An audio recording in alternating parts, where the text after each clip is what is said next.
mentioned throughout the show, tomorrow night, the Democratic presidential candidates will face off for their third and final debate of this year. But with hours to go, the DNC has just levied a punishment against Bernie Sanders' campaign over allegations at least one of his staff members improperly accessed data from the Clinton campaign. Now, we've learned Sanders is set to hold a news conference at 1 p.m.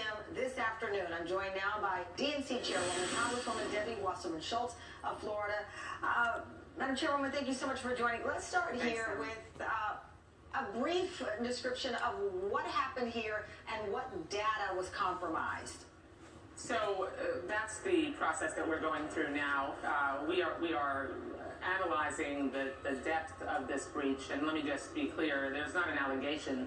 The Sanders campaign has acknowledged that they inappropriately accessed during a brief window where the vendor that we have for our voter file during a software patch application opened the opportunity accidentally for each of the campaigns to see one another's proprietary data.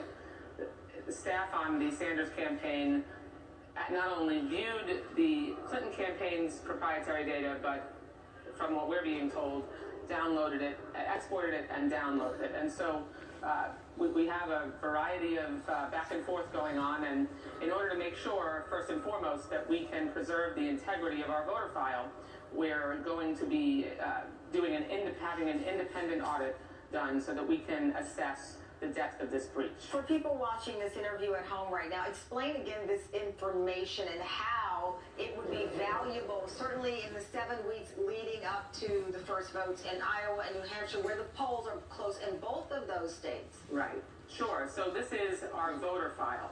And the national voter file is of tremendous value to campaigns, to state parties, to party committees, because it includes data about individual voters' habits, not the personal information by name, but the habits of different types of voters based on the category that, ethnic background, racial background, men versus women. There's all kinds of different data that our voter file has built over the years, and each campaign has access to the voter file, and they can build their own data on top of that information that only they have access to.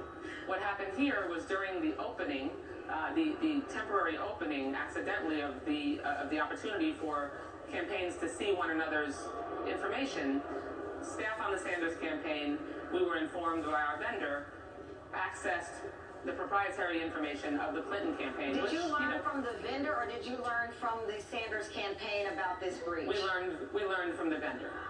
And at this point, one staff liar has been let go as a result of this. You're shaking your head. Go ahead. Well, yes. My understanding from the Sanders campaign is that they've let one staffer go.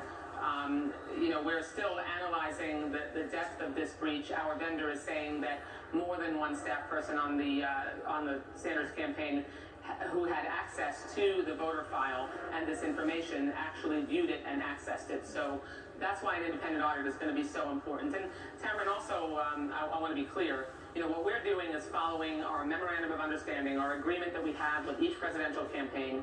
They are prohibited from accessing another campaign's proprietary information, and we have the ability to suspend that campaign's access to the voter file in order to make sure that we can preserve the integrity of the voter file and ensure that there is confidence in it. We will hear more from Senator Sanders, as I mentioned, in the 1 o'clock hour, but I'm pretty sure you are aware of the floodgate that's open here regarding some of Bernie Sanders supporters, and quite honestly, some Democrats who are undecided, who feel that this is, again, the game being rigged against Bernie Sanders. You have this MoveOn.org petition, nearly 85,000 signatures already. We're already just at 11:49 a.m. Eastern Time. They're demanding that you immediately reinstate the Bernie Sanders campaign access to the 50-state file. They go on to say it is crucial for voter outreach in the last weeks before the Democratic caucuses. Shutting down Sanders' tool to reach voters is an infringement on democracy. Yes, that's what you're supposed to protect. Now this criticism where people, or some, and now over 80,000, believe that the game is being rigged because you have the candidate who is the front runner in the majority of the polls that you want for your party? Cameron, I would ask any Sanders supporters or anyone who is formulating an opinion about the actions that we've taken to put the shoe on the other foot. If it were the Clinton campaign that accessed the proprietary information of the Sanders campaign, you can be darn sure, understandably, that his supporters would expect that we would take the exact same action that we are taking, that is based on our memorandum of understanding, our agreement with each campaign, to ensure that the integrity of their information, their proprietary information, was not only preserved but restored. We're talking about a violation that the Sanders campaign has admitted. But is there no other alternative? With 7 weeks to go, with the debate tomorrow, is there no other punishment available?